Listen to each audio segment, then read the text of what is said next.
ప్రార్థన చేయటం దాగే స్థలంలో ఉంచండి. ప్రేమగల తండ్రి, మీకు స్తుతులు చెల్లిస్తున్నాం. ప్రియ సంఘాన్ని, ప్రాంతాన్ని మీరు ప్రేమించారు. ఎవరికైతే వాక్య రూపంలో ప్రభువా మీరు ప్రత్యక్షం కాలేరో, దాన్ని అర్థం చేసుకోలేరో, వారి కొరకై ప్రభు ఒక మంచి ఏర్పాటు సంఘము ద్వారా జరిగింది. దేవాని వాక్యాన్ని వివరించడానికి మా ప్రియ ఇంతవరకు ఎంతో ప్రయాసతో దేవాని శక్తిని యోసేపు జీవితంలో మీ ప్రత్యక్షతను వివరించారు. అలాగూ ప్రభువా ఈ ప్రాంతం అంతా ఫలించడానికి, అభివృద్ధి పొందడానికి సహాయం చేయండి. 3 దినాలు మీ సన్నిధి మాతో ఉంచారు. ఈ చివరి దినములో విధముగా సంతోషించడానికి సహాయం చేశారు. సంఘాన్ని, పరిచర్యను మీరు దీవించండి. ఇంతవరకు కథ వినిపించిన ఈ బృందాన్ని మీరు దీవించండి. అనేక రీతిలుగా మీరు ఆశీర్వదించండి. ఇటు ఆలోచన కలుగజేసిన పెద్దలు సార్ని బట్టి మీకు వందనాలు, మేడం గారిని బట్టి మీకు వందనాలు చెల్లిస్తూ ఉన్నాం. ఏ విధము చేతనైనా వాక్యము హృదయాల్లో ఉంచాలనే భారం కొరకై మీకు వందనాలు చెల్లిస్తూ ఉన్నాం. ఆ రీతిగా ప్రభువా సంఘము వర్ధిల్లుచూ ఉండగా కృపలో దీవించి మహిమ పొందమని యేసు నామం అడుగుచున్నాము తండ్రి, ఆమేన్. త్రియేక దేవుని దీవెన సన్నిధి కూడి ఉన్న మనందరికీ ఈ ఏర్పాట్లను ప్రేమించి ఇంతవరకు జరిగించిన సంఘ కాపురుల కుటుంబానికి, బృందానికి, పరిచర్యకు సమస్తము తోడై ఉండి కృపలో వర్ధిల్లు చేయునుగాక. ఆమేన్. అందరికీ వందనాలు. అందరికి చక్కటి భోజనాలు మరి సిద్ధపాటు చేసింది. అందరు భోజనం చేసి వెళ్ళండి. భోజనం చేయకుండా ఎవరు వెళ్ళొద్దు. అందరూ భోజనం చేయండి. మంచి ఆహారము మేము సిద్ధం చేస్తున్నాం. దయవించి అందరూ భోజనం చేయాలని మీకు మనవి చేస్తున్నాం. అన్నా రూపేనన్నా, నువ్వు పెద్దవాడివి కదా, చెప్పన్నా. నీ మాట ఎప్పుడు కాదా, నువ్వు ఏం చేయమంటే చేసేవాళ్ళమే మేము, అంతేగాని నీ మాట వినండి. సరే కుర్రోడు మీకు సంబంధించిన వాడు కనుక బేరం అనేది మీరు చెప్తే మేము ఎంత కొనాలో దాన్ని బట్టి మేము ఆలోచిస్తాం. నువ్వు పెద్దోడివి, మంచి తెలియగలవాడు, నువ్వు చెప్పరా ఎంత? ఎవరు పెద్దోడి? నేనా? నువ్వే పెద్దోడి. నేను పెద్దోడిని. అయ్యా ఒక 50 రూపాయలు ఇచ్చి తీసుకోండి. 50 రూపాయల ఈ కుర్రోడు అంత ఖరీదు చేయడే? ఖరీదు చెయ్యడా? ఏంటండి అసలు ఆ రూపురేఖలు చూడండి అట్లా ఉంటారు. ఎన్ని రూపురేఖలున్నా 20 నాణ్యాల కన్నా ఎక్కువ మేము కొనలేము. 20 నాణ్యాలు ఏంటండి మరి అంత తక్కువ? అంతే, మీకు ఇష్టమైతే ఇవ్వండి, లేకపోతే లేదు. అయ్యా కాదు కాదు, ఏమనుకోవద్దు, అంతవరకు ఇచ్చేయండి. దిగజాగటం కాదు, మేము అంతకన్నా కొనలేము ఈ కుర్రోడిని. ఒక మాట రండి, మీరు 20 అన్నారు, మావాడు 50 అన్నాడు, అటు ఇటు కాకుండా 30 రూపాయలు ఇవ్వండి. 30 రూపాయల? సరే అట్టయితే 30 నాణ్యాలు. 30 నాణ్యాలు తీసుకోండి. తీసుకున్న కుర్రోడు మాకు ఇచ్చి తీసుకోండి. అన్నీ చెల్లయ్యానండి. అన్ని చెల్లయ్యానయ్యా స్వామి, ముందు జాగ్రత్తలు ఎరా. ఈ విధముగా యోసేపుని అమ్మివేసినటువంటి సహోదరులు వెళ్ళిపోయిన తర్వాత యోసేపుని కొన్నటువంటి ఇష్మాయేలీయులు ఐగుప్తు రాజ్యమునికి వెళ్ళి అక్కడ సంతలో యోసేపును అమ్ముతున్నారు. మనుషులు కొనే రోజులు అయ్యి సంతలో యోసేపు నమ్ముతున్నప్పుడు రాజ్యంలో ఉన్నటువంటి పోతీఫరు భార్య వారిద్దరు కూడా ఆ సంతలోకి వచ్చారు. నాయన ఆ సంతలోకి వచ్చారు, సరుకులు కొందామన్నాయా. ఆ పోతీఫరుడు అనేవాడు ధనములు ఆ చుట్టుపక్కల ఆయన మించిన వాడు లేరు. అయితే ఆయన సైన్యాధిపతి. వారికి ధనధాన్యములు భోగవాక్యములున్నా వారికి ఒకే ఒక కొరత ఉంది. ఏమిటది? ఇంట్లో కలర్ టీవీ లేదా? వారికి అన్ని ఉన్నాయి, ధనధాన్యాలు ఉన్నాయి, ధాన్యాలు అన్ని ఉన్నాయి, కానీ వారికి సంతానం లేదట్రా. ఆపరేషన్ చూడు, పిల్లలు ఎట్లా ఉంటారు, మొహం ఆపరేషన్ చేయించుకొని ఉంటారు. అరే మనం చెప్పే చరిత్ర ఏంటి? చరిత్ర ఇది బైబిల్లో రాసినప్పుడు. అవును. నువ్వు నేను పుట్టావా? పుట్టలేదు. మరి అప్పుడు సినిమాలు, ఆపరేషన్లు ఇవన్నీ ఉన్నాయా? లేవా? ఉన్నాయా అనుకోని అంటున్నానయ్యా. ఉన్నాయా లేవో నీకు తెలుసుగా, పెద్దోడివి చెప్పు. కాబట్టి వారికి సంతానం లేదు. అలాంటి ఒకరోజు అనుకోకుండా సంతకు వచ్చేసారు. ఈ సంతలో ఆ అబ్బాయిని బేరం పెట్టారు. ఆ పిల్లవాడిని చూసినటువంటి భార్యాభర్తలు ఇద్దరు, ఆహా ఎంత చక్కని వాడు, ఎంత బాగున్నాడు, ఆహా ఆ నుసులేంటి, ఆ ముఖం ఏంటి, ఆ బొగ్గలేంటి, బాగా పొంగిపోతున్న కాంతం అది. ఏమండి ప్రభు, ఆ పిల్లవాడిని మనం కొందామని. మీరు కొన్నాడు ప్రభు, బాగున్నాడు అబ్బాయి, సూపర్గా ఉన్నాడు. కుర్రోడు మంచివాడు, నీకు నచ్చాడా? ఈ కుర్రోడు నీకు నాకు నచ్చాడా? చాలా బాగున్నాడండి. నా కుమారుడిగా నేను పెంచుకోవాలనుకుంటున్నాను. కుర్రోడు చూడు ఒకసారి. సూపర్ గా ఉన్నాడు. ఈ అబ్బాయేనా? సినిమాలో టికెట్లు తొందరగా తెచ్చుకుంటాడు. కొత్త సినిమా. అట్లయితే ఆ, ఇతన్ని ఆ, 100 రూపాయలు ఇస్తాము. ఆ, 100 రూపాయలు ఇస్తాం, తీసుకుంటా. ఏమండి మన ప్రెస్టేజ్కి భంగం. 100 కాదు, ఇంకా ఎక్కువ పెట్టండి. ఎక్కువ? ఎక్కువ పెట్టుకొని. సరే, 1000 రూపాయలు ఇస్తాం, ఇస్తారా? 1000 రూపాయలు చెప్పాను. ఇవ్వండి, తీసుకోండి. తీసుకోండి. ఓకే, ఇదిగో 1000 రూపాయలు తీసుకోండి. ఆహా, డబ్బులు మొత్తం నాకే. యోసేపుని సంతలో కొన్నటువంటి పోతీఫరు భార్య వారిద్దరు కూడా రాజదర్బారు తీసుకుని వెళ్ళారు. ఆయన తీసుకెళ్ళిన తర్వాత పెంచి పెద్ద చేస్తున్నారు. యోసేపు అంతటా యోసేపు ఆ ఇంటిలో అడుగు పెట్టినప్పటి నుంచి ఆ ఐశ్వర్యం అభివృద్ధి పొందుతున్నది. అందువలన వాడు సంతోషించి ఆనందించి గుడ్డొచ్చిన వేళ బిడ్డొచ్చిన వేళ అంటారు కదా పెద్దవాళ్ళు. అందుకని ఇతను వచ్చిన వేళ విశేషం మంచిది అని చెప్పి పోతీఫరు బహుగా ప్రేమించి ఇంటి మీద సర్వాధికారం యోసేపుకు అనుగ్రహించాడు. ఆయన ఇచ్చేసాడు అధికారం. కన్న ప్రేమ కంటే ఎక్కువ పెంచుతున్నారు. కొంతకాలమైన తర్వాత ఒక రోజున ఆయన రాజదర్బారికి నిమిత్తమై వెళ్ళినప్పుడు సమయంలో యోసేపు తలస్నానం చేసుకుని తెల్లని వస్త్రాలు వేసుకుని అలా వరండా హాల్లో విహారం చేస్తున్న సమయంలో అలా సంచరిస్తున్న సమయంలో యోసేపు అంత అందమైనటువంటి యువకుడు సంచారం చేస్తూ ఉండగా పోతీఫరు భార్య తన పైన ఒక ప్రత్యేకమైనటువంటి అభిప్రాయం కలిగి ఉందని ఆయన దృష్టి కలిగి. అభిప్రాయం అంటే కన్న కొడుకు. అవును, కన్నకపోయినా కన్న కంటే పెంచిన ప్రేమ ఎక్కువ అంట. కాబట్టి అలాంటి కుమారుని చూసి నా కొడుకు అందచందాలతో బాగున్నాడు అనుకుంటుంటది. అంతటా యోసేపు పై కన్ను వేసింది ఆ స్త్రీ. యోసేపు పైన కన్ను వేసి యోసేపుని తన వైపు తిప్పుకోవాలని తన మోహం తీర్చుకోవాలని ఆలోచనలో ఉంది పోతీఫరు భార్య. తల్లిగా ఉన్నటువంటి ఆమె అవును యోసేపుని అలా ఆ దృష్టితో చూసిందా? అయితే అంతటా యోసేపును చూసినటువంటి పోతీఫరు భార్య ఆయన లాలిస్తుందో తెలిసిన వర్ణిస్తుంది. ఆయన గదిలో నిద్రిస్తున్నాడు. ఈ మనసులో ఉన్నటువంటి ఆ యేసోబుని ఇవాళ ఉత్తేజపరచాలని, యేసోబు గదికి పోవాలని ఈమె ఇక్కడ ఎలా తయారవుతుందో తెలుసా? దగ్గర మెరిచే దుస్తులు పెట్టి జిగల్ జిగల్ మన సొమ్ములు పెట్టి బరాబరి కన్నులు గుంపలు కాటుగా పెట్టి బరాబరి మంచి సమయం యేసోబా నా మోదు చేద్దామని ముద్దాడిందా అని ఎప్పుడైతే అలా నిద్రించేటువంటి యేసోబుని కౌకలించుకుందో యేసోబు తొలిపడి యేసోబు ఈ రోజు నా అందచందాలు చూసావా? ఏమన్నావమ్మా? చెప్తున్నా విను.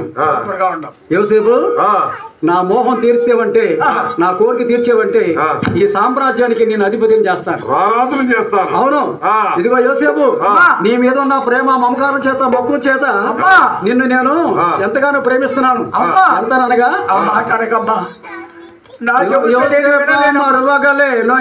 రావేలా నా ఎంత చందములు దాచితి నీకై రావేలా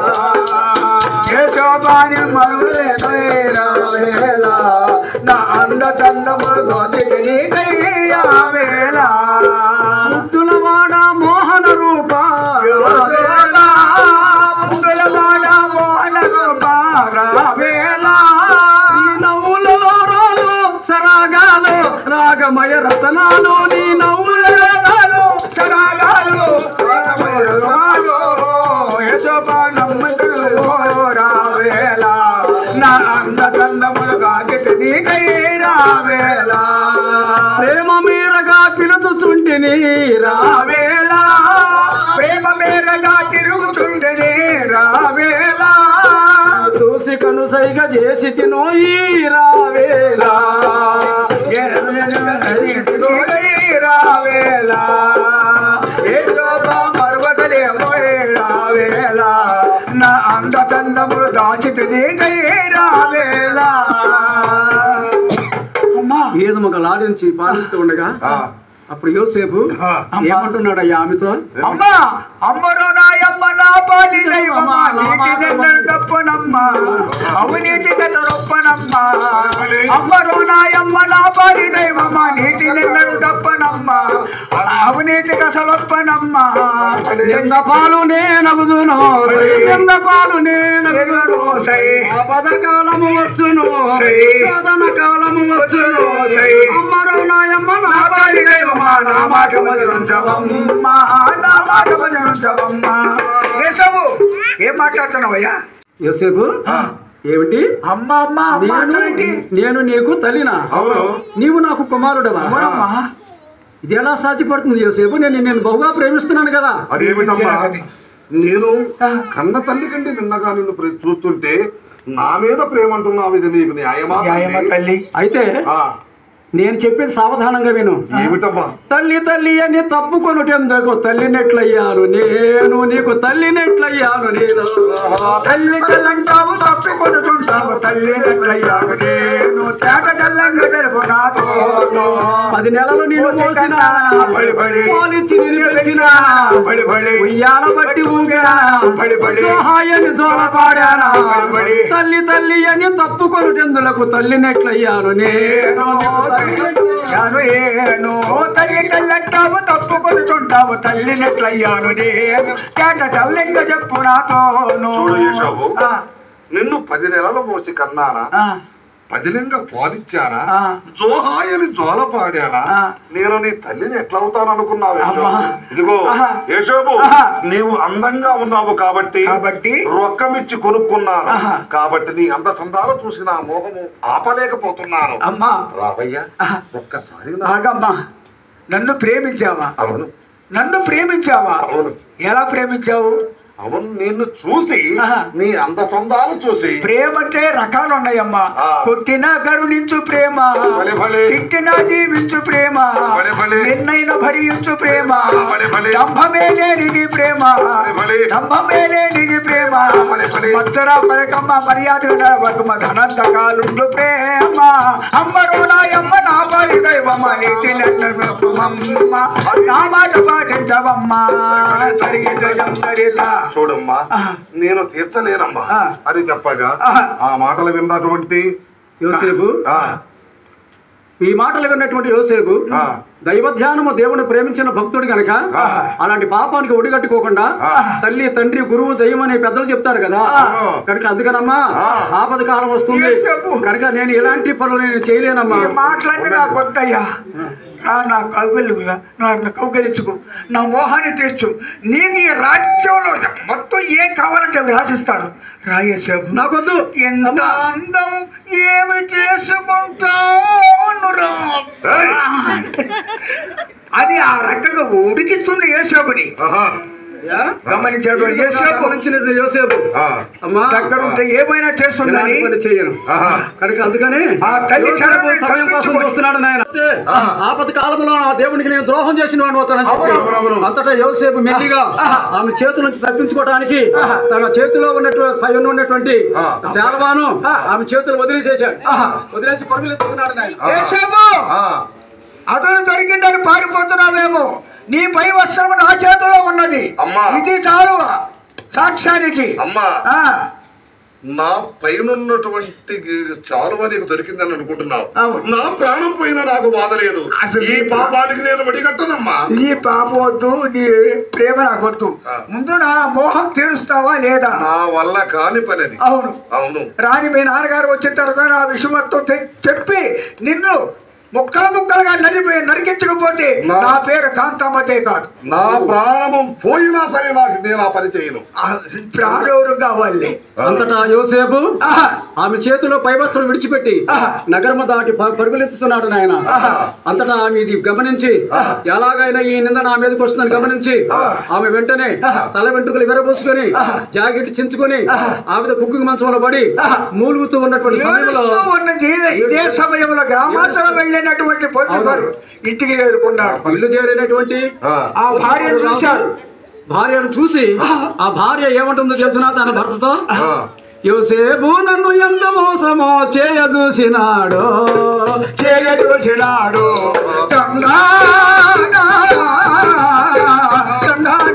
దేవనందనా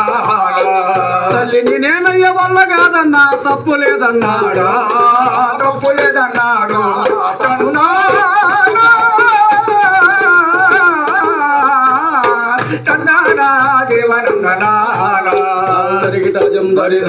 ఈ విధంగా మంచంలో కుక్కి మంచంలో పండుకొని దుఃఖిస్తూ ఉండగా తన భర్త అయినటువంటి పొతీఫరు ఇంటికి వచ్చే సమయానికి ఆమె చూసి ఏమమ్మా ఏంటి ఇలా ఉన్నావేంటి నువ్వు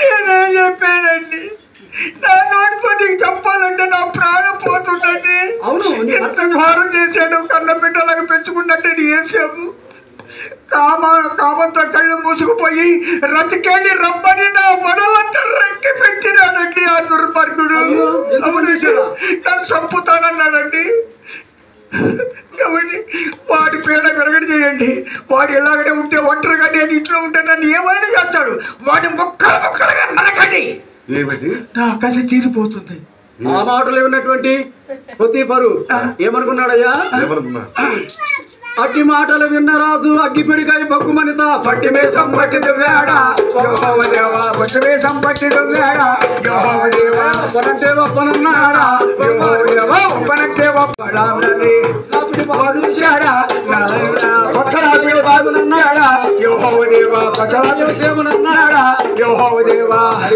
ఒక్క వేటికి నలుగు వేతురని నాకు తెలుసునండి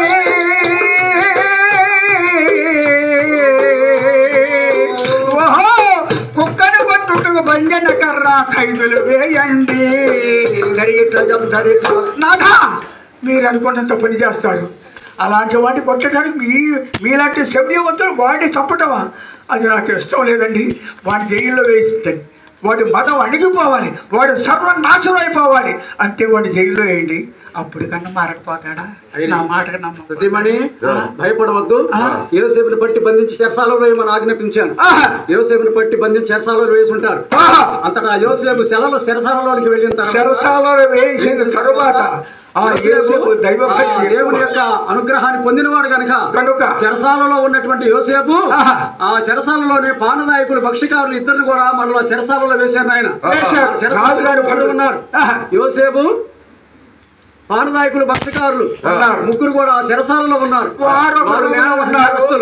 భక్షకారుడు పానదాయకుడు వేరే రూములో ఉన్నారు ఇతను యోసేపు ఆ గదిలోని దేవుడి దగ్గర కూర్చొని ఏ విధంగా ప్రార్థన చేస్తున్నాడు అయ్యా యోసేపు దైవభక్తి మర్యాద కలిగిన వాడు కనుక దేవుణ్ణి ఈ విధముగా ధ్యానం చేస్తున్నాడు ఏ విధంగా ధ్యానిస్తున్నాడు నీ నామమో దేవునికి నిఖిలలోకూడా నీ నామము స్తుతియంతును నిఖిలలోకూడా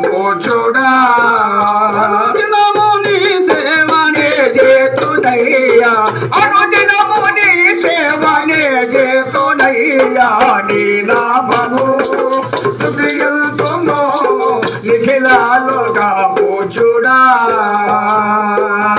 సర్వము నీవైన సర్వేశ్వరా ఆది అంతము లేని అమరుండవు సకలము నీవైన సర్వేశ్వరా ఆది అంతము లేని అమరుండవు శరణము నీవే కరుణించు దేవా శరణము నీవే కరుణించు దేవా నీ నామము స్తుతియంతును నిఖిలాలుగా పూజుడా చెరసాలలో ఉన్నటువంటి యోసేపు దేవుని ధ్యానం చేస్తున్నాడు నాయన ఈ ధ్యానాన్ని చూసిన పానదాయకులు భక్షకారులు కూడా ఏమనుకుంటున్నారు పానదాయకుడు యోసేపు వైపు చూసి నాయనా నువ్వు చాలా గొప్ప భక్తుల్లాగా ఉన్నావు చెరసాలలో వేసినప్పటి నుంచి నీవు దైవ ధ్యానం మర్చిపోలేదు మేము ఏనాడు చూడలేదు నువ్వు చాలా భక్తి పరుల్లాగా ఉన్నావు అని చెప్పి ఒకనొక రోజున వారిద్దరు కూడా కలలు కన్నారు ఆయన కలలు కన్నప్పుడు యోసేపు దగ్గరికి వచ్చి పానదాయకుడు ఏమంటున్నాడు అనగా యోసేపు నేను చెప్పే మాట విను అందుకనే గత రాత్రి కాలంలో నేను కలగన్నాను కళను నీతో చెప్పాలనుకుంటున్నాను ఎందుకంటే నువ్వు మంచి గొప్ప భక్తుడు కనుక నీతో చెప్తే దానికి భావం కనబడుద్ది కనుక నేను నీతో చెప్తున్నా విను అని ఈ విధంగా తన కళలో ఉన్నటువంటి విషయాన్ని యోసేపుకు చెప్తున్నాడు ఆయన ఎలా అనగా 3 కొమ్మల ద్రాక్ష వృక్షము ముదముతోడగంటి ముదముతోడగంటి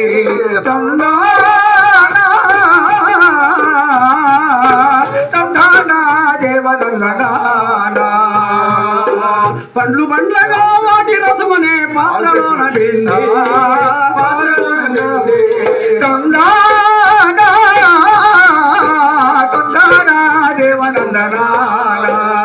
రాజుకు త్రాగనించి తిని ఫలము దొరుకుననుచు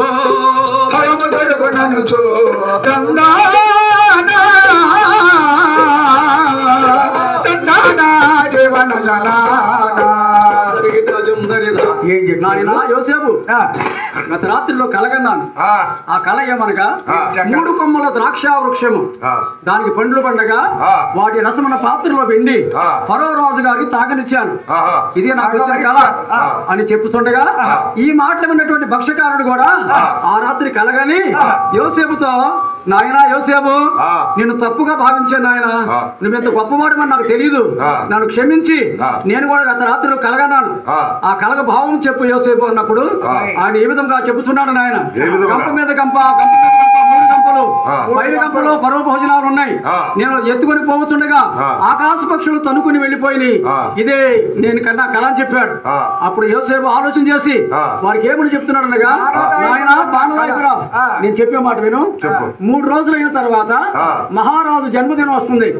ఆ రోజున ఆ మూడవ రోజున నువ్వు పానదాయకుడు కదా, రాజుగారికి ద్రాక్షారసం ఇస్తున్నావు కదా, మరలా నీ ఉద్యోగం నీకు మరలా వస్తుంది, నువ్వు భయపడ మాకు.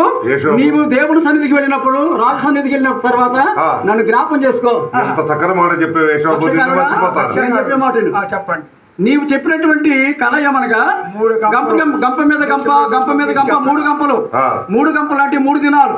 3 దినాలు అయిపోయిన తర్వాత ఫరో రాజు జన్మదినోత్సవ సందర్భంగా నిన్ను విచారించి ఖండించి నీ శరీరము కాకులకు గద్దలకు బయట పారవేస్తున్నాడు. ఇదే నాయన మీ ఇద్దరికి ఉన్న కళలు అని చెప్పిన తర్వాత అప్పుడు వాళ్ళిద్దరు ఆలోచన చేశారు. అయ్యా మేము కన్నా కళలకి భావం నేను మరవద్దని కూడా చెప్తున్నావు. అవకాశం వచ్చినప్పుడు నేను గుర్తు పెట్టుకుంటాం అయ్యా అని యోసేపు చెప్పిన తర్వాత 2 సంవత్సరాలు అయిన తర్వాత దేవుడైన యెహోవా యోసేపును బయటికి తీసి రాజసింహాసనం ఎక్కించడానికి దేవుడు మార్గం వేస్తున్నాడు. ఆయన ఎప్పుడైనా సరే శ్రమల్లో, కష్టాల్లో, బాధల్లో ఉన్నవారిని దేవుడు ఏనాడు విడిచిపెట్టడు. విశ్వాసులైన మనము దేవుని యొక్క సన్నిధిలో జీవించేటప్పుడు, ప్రార్థన కలిగి ఉన్నప్పుడు శ్రమలు వచ్చినా, కష్టాలు వచ్చినా, నిందలు వచ్చినా, అవమానములు వచ్చినా భయపడవలసిన అవసరం లేదు. ఎందుకంటే మనం నమ్ముకున్న దేవుడు గొప్పవాడు. ఇవాళ కాకపోయినా రేపు, రేపు కాకపోయినా ఎల్లుండైనా సరే మంచి రోజులు తప్పనిసరిగా మనకి వస్తాయి. అందుకని దేవుడు నమ్మిన వారు ఎట్టి పరిస్థితుల్లో భయపడవలసిన అవసరము లేదు. 2 సంవత్సరాలు అయిన తర్వాత దేవుడైన యెహోవా ఆ రాజునకు ఈ విధంగా కళ ద్వారా రాబోతున్న కాల చరిత్ర చెప్తున్నాడు. ఆయన స్టేజ్ ఎక్కిన కాడికి వాడి కళలు కన్నాడు, ఈడు కళలు కన్నాడు, వాడి కళలు కన్నాడు, ఈడు కళలు కన్నాడు. పని పాఠం లేదో వాళ్ళకి తింటాం, కళలు కట్టమేనా? భక్ష్యకారుడు కలగన్నాడంట, వాడికి అలాగనే జరిగిందంట. పానదాయకుడు కలగన్నాడంట, మహారాజుడు వాడు ఉద్యోగం ఇచ్చేసాడంట, భక్ష్యకారుడు ఉరి తీశాడంట. ఇక కళ దేశం ఇది. ఏమండి ఒక మాట చెప్తాను, సృష్టికర్త అయినటువంటి యెహోవా దేవుడు జరుగుతున్నది, జరగబోయేది ఇది ముందుగా యేషోబుకు చూపిస్తున్నాడు రా. అది కూడా కాదు, ఎటు బాహవా పప్పులా కాలేసావు. ఆ దేశ మహారాజు కంట కళ వచ్చిందంట. కళ రావచ్చు. ఏం కళ ఆయన కంటే మొత్తం ఊర్లో వాళ్ళంతా కళలు కంటమే. కళగంటం కాదురా. ఏం కలగడ్డాడు? ఏమి కలనగా ఒకనొక రోజున ఆ రాజుగారు కన్నటి కళ ఏమనగా వలసిన 7 గోవులు నదిలో నుండి వచ్చేరా, వచ్చి బయట నీళ్లు చుండిరా, చిక్కిన 7 ఆవులు నదిలో నుండి వచ్చాయా. రాజు నిద్ర నుండి లేచారా, ఆశ్చర్యము నొందెరా, తిరిగి మరల నిద్రించారా, స్వప్నము మరి ఒకటి కలిగారా, 7 వెన్నులంటూ దంటురా, ఉద్భవించినట్లుండేరా, పొదనేడు తప్పటెన్నులరా, మంచి వెన్నులను మృంగారా.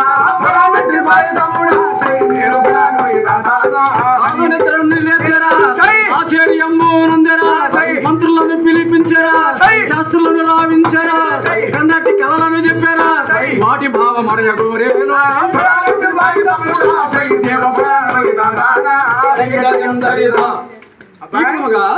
మహారాజు గారి కన్నా కళలు మీకు అర్థమైన ఏంటి అంటే మీరు పెద్దలు బైబిల్ చదువుతున్నా గారు మీకు అర్థమైంది. వాళ్ళకి తెలియపోవటం అడగరా వాడిని. తెలుసు, అందరికి తెలుసు. వాళ్ళు ప్రతిరోజు ప్రార్థన చేస్తాను వాళ్ళు చేతులు ఎత్తండి ఎత్తలా అయితే ఎవరికి తెలియలే. మీకు తెలుసా? మహారాజు గారు మొదటిసారిగా కలగన్నా ఏం కలగన్నాడు? ఆయన పడుకొని నిద్రపోతున్నప్పుడు ఏటి ఒకటి ఈయన నడుస్తున్నప్పుడు ఆ నదిలో నుండి బలిసిన 7 ఆవులు బయటకు వచ్చినాయి కదా. ఆ బలిసిన ఆవులు ఆ ఒడ్డుకొచ్చి అలా మేస్తున్న సమయంలో వాటి వెనుక మళ్ళీ 7 బక్క చిక్కిన ఆవులు వచ్చినాయంట. ఆ బక్క చిక్కిన ఆవులు వచ్చి ఈ మేస్తున్నటువంటి 7 బలిసిన ఆవుల్ని అమాంతంగా మింగేసినాయి అంట.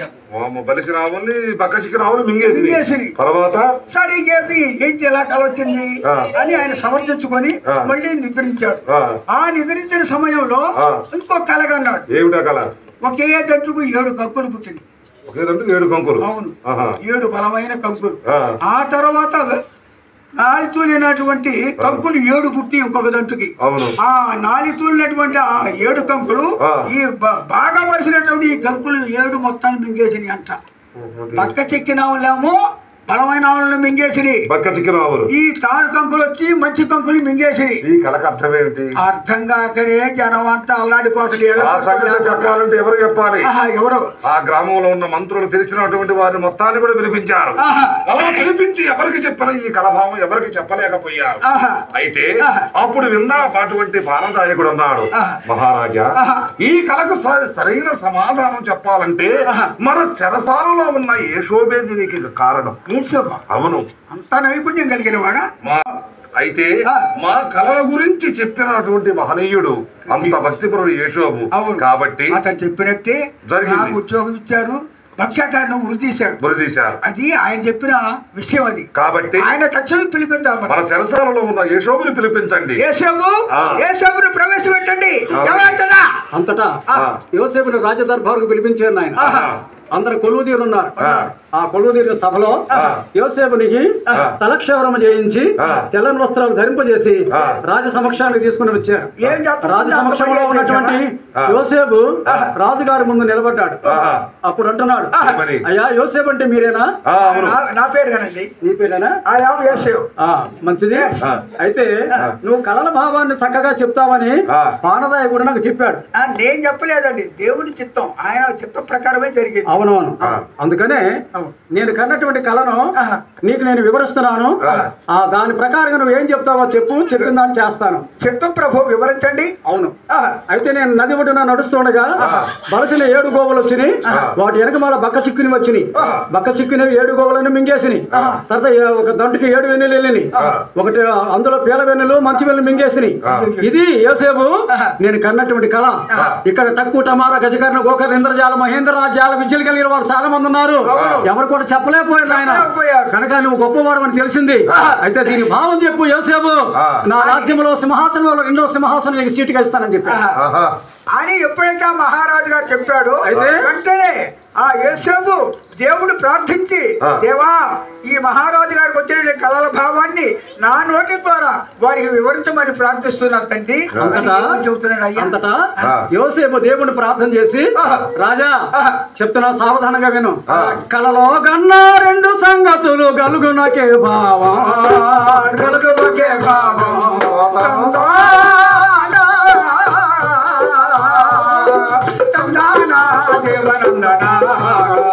కళలో కన్నా 2 సంగతులు గలుగునకే భావం, గలుగునకే భావం,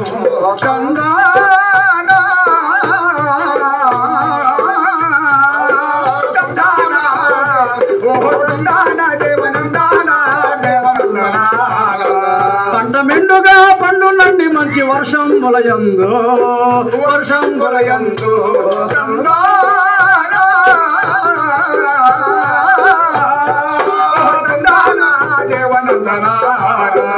చెడుగు వర్షములందున కరువు చేకూరునయ్యా, చేకూరునయ్యా,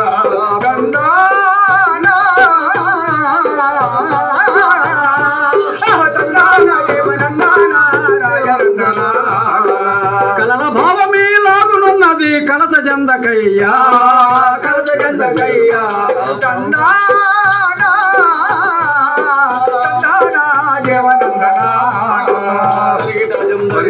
ఈ విధముగా యోసేపు రాజా అని చెప్పే విషయాలు జాగ్రత్తగా విను. రాబోతున్న కాలంలో పరలోకమందున్న దేవుడు దేశంలో తాండవిస్తున్నట్టు కరువుని గురించి దేవుడు మీకు తెలియజేశాడు. అవును, అది భావమేమనగా రాజా వచ్చే 7 సంవత్సరాలు వర్షాలు బాగా కురిస్తే పంటలు బాగా పండుతాయి. కానీ ఆ దేశంలో కరువు అనేది లేకుండా చూడగలిగినటువంటి వాడు మహానుభావుడు. అందుకనే ఆ మొట్టమొదట పండేటువంటి 7 సంవత్సరాల్లో పంటలు పండించి ధాన్యాన్ని సమకూర్చి నిల్వ చేసినప్పుడు కరువు కాలంలో మరలా 7 సంవత్సరాలు కరువు వస్తుంది దేశానికి. ఆ కరువు కాలంలో పోషించడానికి వీలవుతుంది మహారాజా. ఆ దేవుడు మీకు ఆ వివరాలు తెలియజేశాడు.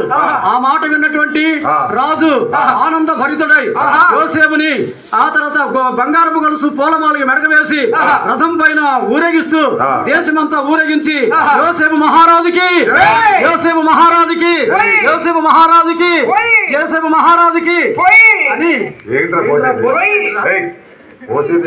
చెయ్యాలంటే ముందు పొయ్యాలా, అది తాగితే గారికి జై బలగదాం. అర్థమైంది మా అన్నయ్య చెప్పింది, మా మాస్టర్ గారు చెప్పింది. అర్థమైంది, నాకు అర్థమైంది. నీకు అర్థమైందో లేదో చెప్పు. 7 సంవత్సరాలు చక్కగా పుష్కలంగా పంటలు పండుతాయి. ఆ వచ్చిన పండిన పంటను ఈ చక్కగా మన ధాన్యం కొట్టులో నిలవబెట్టి ఆ కరువు రాకుండా ఈ ధాన్యాన్ని పేద ప్రజలకు పంచాలి అని యేషోబు గారు చెప్పాడు. ఈ సంగతి పంటలు పండించడం అంటే అలా పండించాలి. అబ్బో ఎక్కడో అక్కడి కానాన్ దేశంలో పంటలు పండించారా? కానాన్ దేశమా? అవును. ఐగుప్తు దేశమా? ఉండు ఏ దేశంలో పంటలు పండించింది? ఐగుప్తులో. అట్లా పెద్ద రైతులంట మనకంటే తెలివి గల వాళ్ళంట అక్కడ పంటలు పండించారంట. ఎర్రి మగవాళ్ళారా, నేను చెప్పేది నేను పండించారా? నువ్వు పంటలు పండించా? నేను చెప్తున్నాను. అయితే దేవుడు చెప్పిన ప్రకారంగా యోసేపుని 2వ సింహాసనం ఎక్కించారు ఆయన. ఆ కాలంలో యోసేపు జ్ఞానం కలిగిన వాడు, తెలివి కలిగిన వాడు కనుక రైతులందరూ సమావేశపరిచాడు.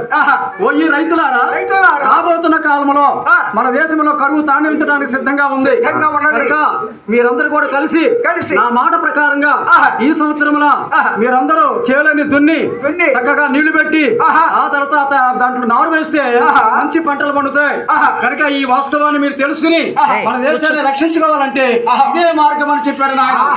సమస్య లేకుండా తీర్చుకోవాలంటే మంచిది. అవునవును.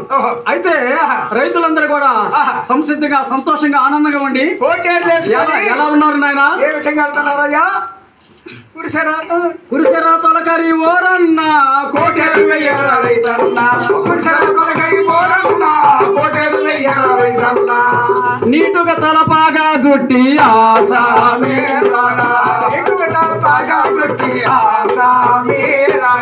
కోటేరు తీర్చిదిద్ది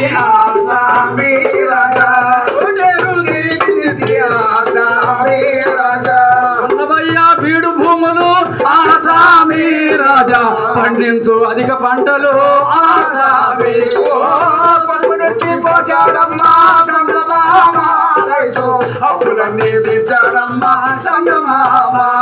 ఈ విధముగా రైతులందరూ ఒకే అభిప్రాయం కలిగి ఆ సంవత్సరంలో తొలకరించినప్పుడు చీరని చక్కగా పదును చేశారు నాయన.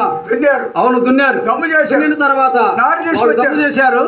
అందులో ఈలోపు అక్కడ గ్రామంలో ఉన్నటువంటి నాట్లు వేసేటువంటి స్త్రీలందరూ కూడా కలిసి అవును ఆడవారు, వంటింటి ఇంజనీర్లు, చీపురు మాస్టర్లు, బిడ్డలు కానీ వాళ్ళందరూ ఒకటేనా? అందుకని ఆ సంవత్సరంలో వాడు ఏం చెప్తున్నారు నాయన? మా మరియమ్మ, మార్తమ్మ, సువార్తమ్మ, నేను చెప్పిన మాట విను. నాట్లు కావాలి ఒకరినొకరు చెప్పుకున్నారు. మీరందరూ కూడా నాట్లు వేయాలి సంవత్సరం. యోసేపు గారు కూడా ముగ్గురు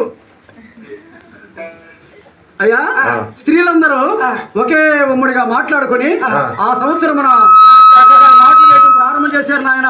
నాట్లు ఏ విధంగా నాటుతున్నారు? ఏ విధంగా నాటుతున్నారు అనగా ఆడేటి పాడేటి తుమ్మెదా వాన జాడలు చూపేడు తుమ్మెదా, ఆడేటి పాడేటి తుమ్మెదా వాన జాడలు చూపేడు తుమ్మెదా, భోగాలు బండారు తుమ్మెదా, ఆడేటి పాడేటి తుమ్మెదా వాన జాడలు చూపేడు తుమ్మెదా, ఆడేటి పాడేటి తుమ్మెదా వాన జాడలు చూపేటి తుమ్మెదా, ఆడేటి పాడేటి తుమ్మెదా వాన జాడలు చూపేటి చేరు గట్టును చూడు తుమ్మెదా పెద్ద ఏడుగట్టున్నాడు తుమ్మేదా ఆడేది పాడేది తుమ్మెదా తుమ్మేది తుమ్మేదా మగలాన్ని నాటింది తుమ్మెదా చేరు తెగుబడి మరగాలి తుమ్మేదా ఆడేది పాడేది తుమ్మెదా వాళ్ళ జాడలు తుమ్మేది తుమ్మేదా. ఈ విధంగా ఆడవాళ్ళందరూ కూడా కలిసి నాట్లు వేస్తూ ఈ సంవత్సరం మనం అధిక పంటలు పండాలని ఆలోచనతో ఉన్నాను ఆయన. దేవుడి మహాకృపను బట్టి ఆ సంవత్సరం వర్షాలు కురిసినందువలన ఆ చేలని కూడా చక్కగా తెగబండి ఒరిగినాయి. అయితే తెగబండి ఒరిగిన తర్వాత వాళ్ళందరూ కోతలు కొయ్యటానికి అందరు సిద్ధమవుతున్నారు ఆయన. నేను చెప్తాను కానిచ్చి నాటారు బాగా ఏపుగా పెరిగింది. పెరిగినటువంటి పైరుని బాగా పండింది. కోసారు, కొప్పలు వేశారు, అగ్గి పొల్ల గీశారు. అదేంట్రా అగ్గి పుల్ల గీసేది తట్టుకోలేక తలకాయ తట్టుకోలేక అప్పుడు ఆ కొప్పలు వేసి ఆ కొప్పలు ఏ విధంగా నూరుస్తున్నారయ్యా? అయ్యా కొప్ప ఈ విధంగా నూరుస్తున్నాను ఆయన. నూర్చారు. కుప్ప నూర్చి పోసాడమ్మా చందమామ రాజా చందమామ అప్పులన్నీ తీర్చాడమ్మా చందమామ కుప్ప నూర్చి పోసాడమ్మా చందమామ అప్పులన్నీ తీర్చాడమ్మా చందమామ కుప్ప నూర్చి పోసాడమ్మా చందమామ రాజా చందమామ అప్పులన్నీ తీర్చాడమ్మా చందమామ. పంటలు పండించి వాళ్ళందరూ కూడా కలిసి ధాన్యం సమకూర్చి పొట్లని నింపేసేసారు ఆయన. ఏం పొట్టలు నింపారు, ఏం పొట్లు నింపారు, ఏం చేశారో నాకు అర్థంగా. ఈ ఊరిలో రైతులు పట్టుకొని వీళ్ళ ముందు వాళ్ళని ఎక్కువగా పొగుడుతుంది. వీళ్ళకి ఎట్లా కొడతా సమయం అంటే వాళ్ళు పెద్ద గొప్ప వాళ్ళు అన్నట్టు, ఈ ఊర్లో రైతులు తక్కువ వాళ్ళు అన్నట్ట. వాడే కాదు, నేను పంటలు పండించాను. ఏమనుకున్నా సరే గాని నేను వెనక పెద్ద భూస్వామిని. చిన్న అనుమానరా చెప్పు. నీకు పొలం ఏమాత్రం ఉంది? అట్లా అడిగావా? మాదే బాబూరు పెదమూడు సభ గారిని మొత్తం కలిపి 151 ఎకరం. నీ మునుసుబు గారి సంగతి పక్కన పెట్టవా, నీ సంగతి ఎంతో చెప్పు. మా ఊరు మునుసుబు గారిది 150 కొంటాయి. ఎకరం నాది ఎకరం. ఒక్క ఎకరం గల్లా వాడివి. అంతట్లా అరెకరం మెట్ట అరెకరం మాగాడి. నువ్వు భూస్వామివా? అంతట్లా అరెకరం మెట్ట అరెకరం మాగాడి. ఎకరంలో కూడా అరెకరం మెట్ట అరెకరం మాగాడి. మెట్ట సాగు చేస్తే నాకు లొట్టు వచ్చిద్దని ఆ మెట్టని ఇవ్వడు లేబర్ బకారేసా. నాకు ఇచ్చావు, సంస్కరణ చేశా. ఇక నాకున్న అరెకరం మాగాడి పండించాలంటే దుక్కి దున్ని దమ్ము చేసి ముందేసి అన్ని నాడు తెచ్చి నాటాలి కదా. ఇక నేను మొత్తం నాటు మొత్తం వేసేసి దాంట్లో కలుపు గిలుపు తొంగ గంగ దొంగ కలుపు మొత్తం తీసి బయటపడేసా. ఇక ముందు కట్లు వేద్దాం అనుకొని ఇలాంటి పెద్దోడి దగ్గర పోయా. ఏంటమ్మా మరి ఏంటి పని మీద వచ్చాను అన్నా? గురుగారు మా చేను బాగా దున్ని దమ్ము చేసి ఉందండి. ఇప్పుడు